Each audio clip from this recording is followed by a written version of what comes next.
आपको क्या लगता है झारखंड में क्या होने जा रहा है? राहुल जी, एक चीज जान लीजिए, झारखंड आदिवासी और आदिवासियों की बात पर जो है बहुत ज्यादा अडिग रहता है। और जैसा पीछे भी हमारी आपकी चर्चाएं हुई हैं इसको लेके, तो उसके बाद में एक चीज मैं बड़ा स्पष्ट बताऊं, सन 2000 से मैं जानता हूं, जब मैं वहां हिंदुस्तान अखबार का इंचार्ज था, तो उस दौर से जानता हूं और वहां के रुख को जानता हूं कि आदिवासी किधर जाएगा। तो आदिवासी का रुख क्या सर्वे करने वाले लोग भांप पा रहे हैं? और यह बात मैंने कुछ जो सर्वे करने वाले लोगों से पूछी, तो उनका ये कहना था कि बस अब ठीक है, जो शहरी क्षेत्र से जुड़े हुए थे उन्हीं के से वो बात कर पा रहे हैं, उन्हीं को जोड़ पा रहे हैं। तो ऐसी स्थिति में इंटरनली आप जा ही नहीं पा रहे हैं जंगल की तरफ और उधर की तरफ। और वो वोट किधर जाता है, उसके ऊपर बहुत गहरा असर पड़ा है हेमंत सोरेन की गिरफ्तारी का। उसको लेकर के वो है। और दूसरा, हेमंत सोरेन की पत्नी जिस तरीके से सक्रिय हुई, उसका एक बहुत बड़ा असर। कांग्रेस बहुत अच्छी नहीं थी, लेकिन जेएमएम बहुत अच्छा लड़ रही थी और उसी का फायदा कांग्रेस को भी मिल रहा था। और कांग्रेस का वोट बिना कहे जेएमएम को जा रहा है, इसमें कहीं कोई दो राय नहीं।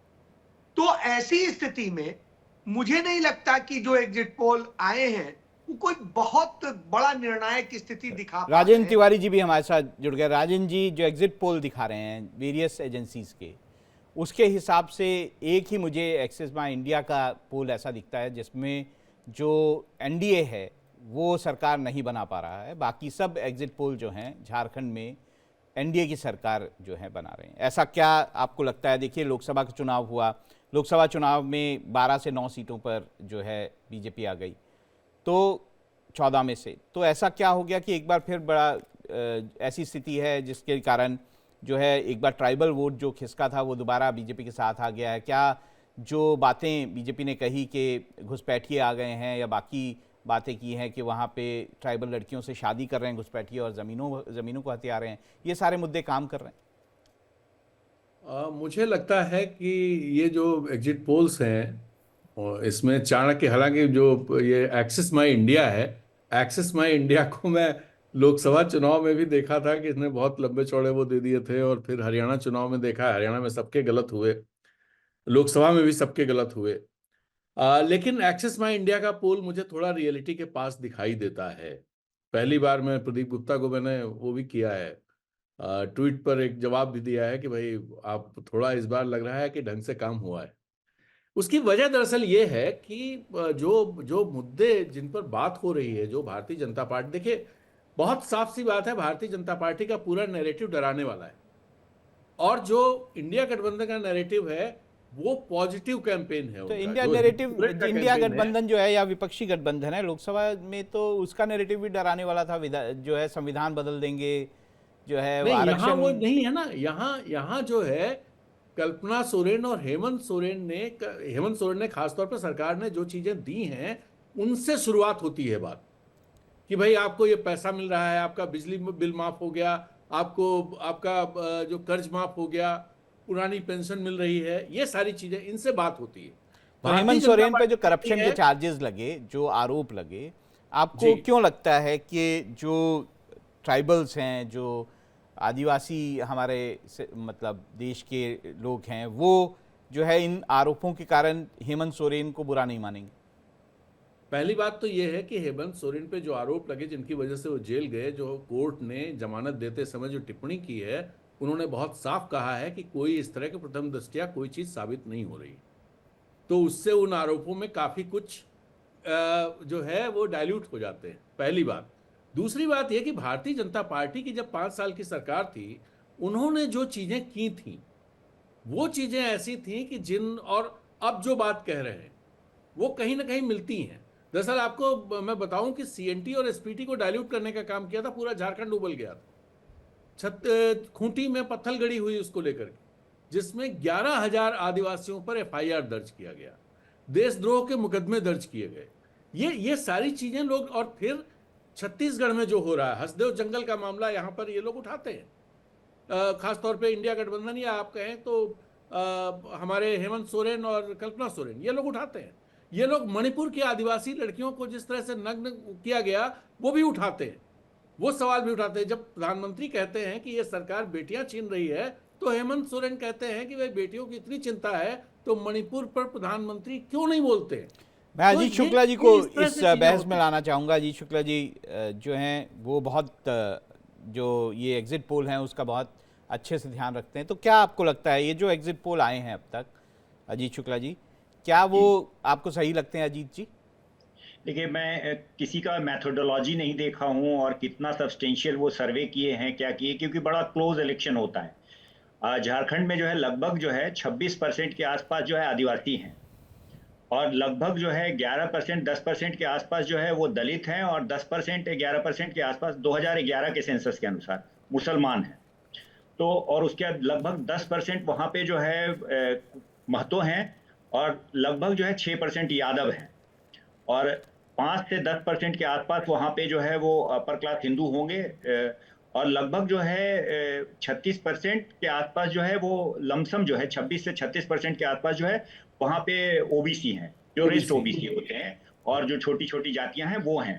तो मुझे जो है वहाँ पे आदिवासी और मुसलमान जो है, मुस्लिम और आदिवासी जो है कंसोलिडेशन में दिखे थे। मैं जब गया था वहाँ पे, तो वो संथाल वाले एरिया में और जो है कोल्हान वाले एरिया में जो है आदिवासियों का सेंटिमेंट था।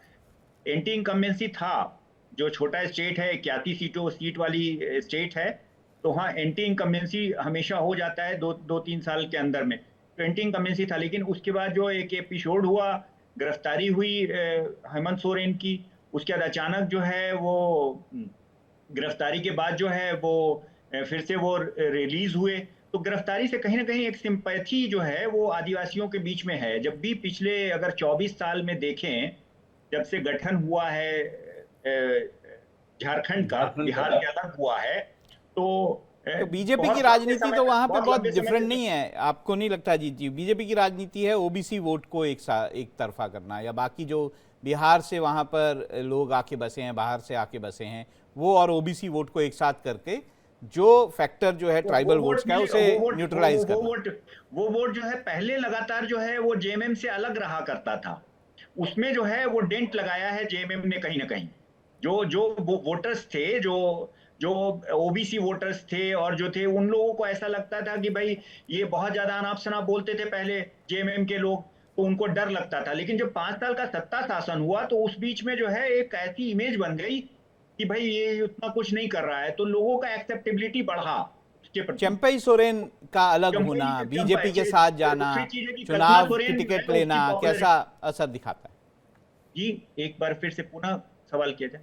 मैंने कहा चंपई सोरेन का जो है वो हेमंत सोरेन से अलग होना, परिवार बड़ा विश्वास करता था उनको, अपनी जगह मुख्यमंत्री बना दिया, उसके बाद आके हटा दिया, वो हटे और उसके बाद बीजेपी से अब टिकट लेके लड़ रहे हैं, ये कितना असर जो है जेएमएम पे डाले? ये चंपई सोरेन, जेएमएम के जितने भी लोग होते हैं ना, जेएमएम का नेता जो है एक ही है, शिबू सोरेन।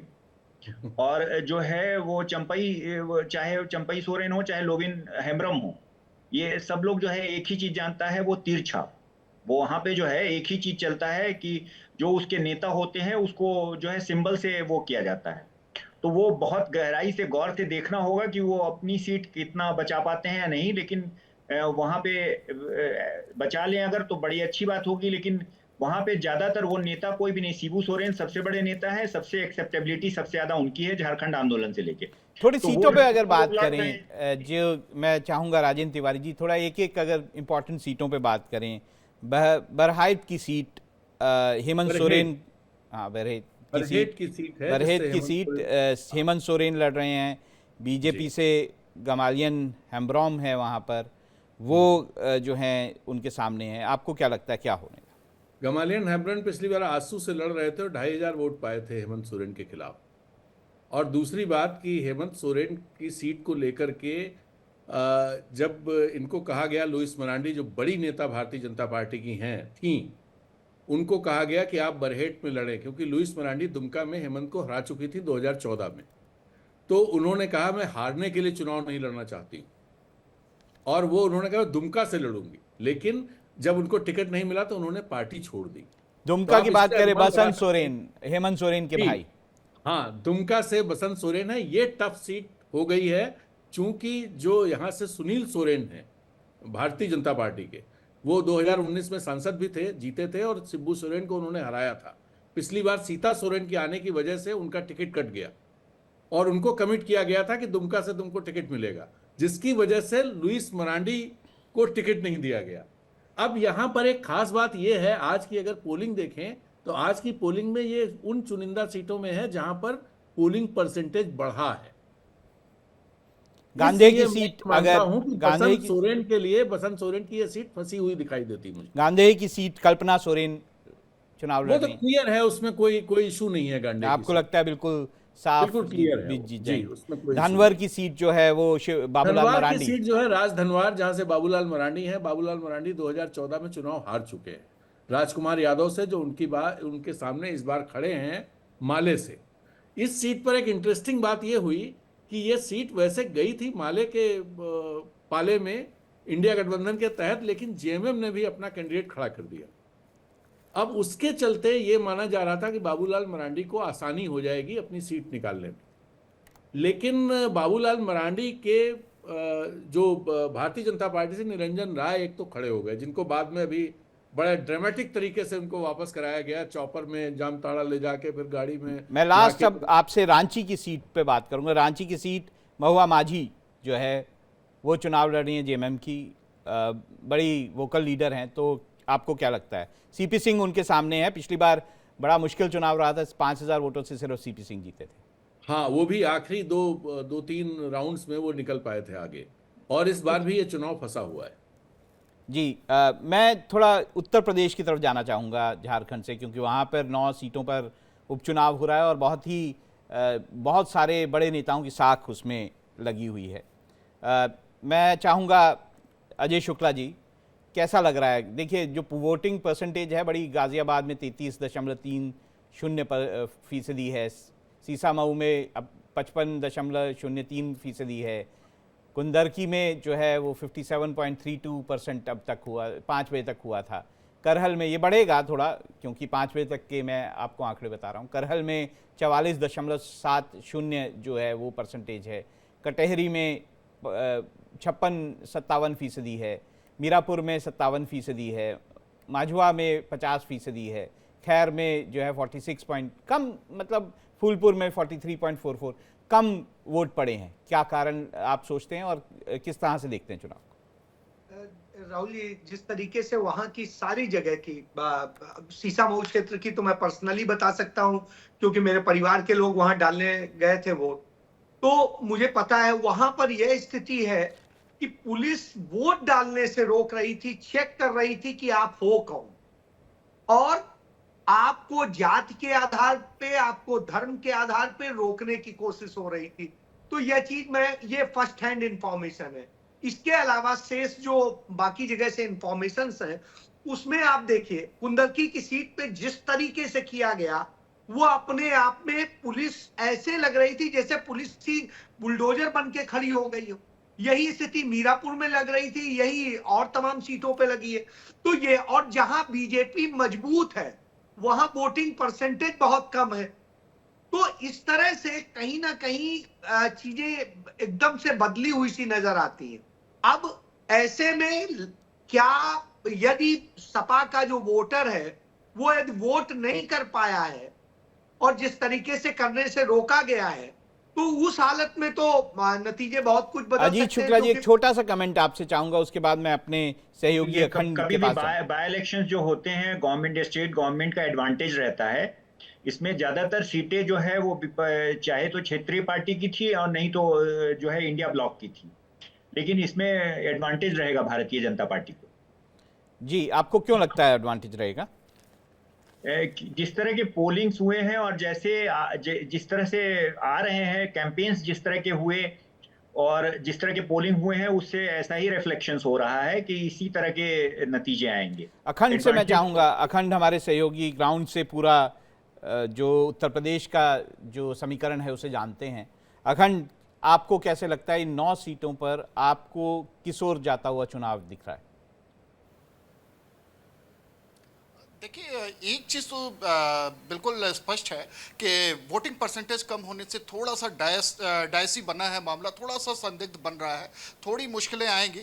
लेकिन ये जिस तरीके से देखिए, चुनाव चुनाव प्रचार दर चला है और चुनाव जिस तरीके बहुत से अच्छे से अजीत जी ये दोनों ही जानते पार्टियों होंगे, चुनाव दर चुनाव वोटिंग परसेंटेज बढ़े या घटे, इससे ये डिसाइड नहीं कर पाते हैं कि कौन जीतने जा रहा है। मैं बहुत सारे चुनावों का आपको जो है एग्जाम्पल दे सकता हूं। तो अखंड, आप कुछ बोल रहे थे, उस पर जरा जारी रखिए।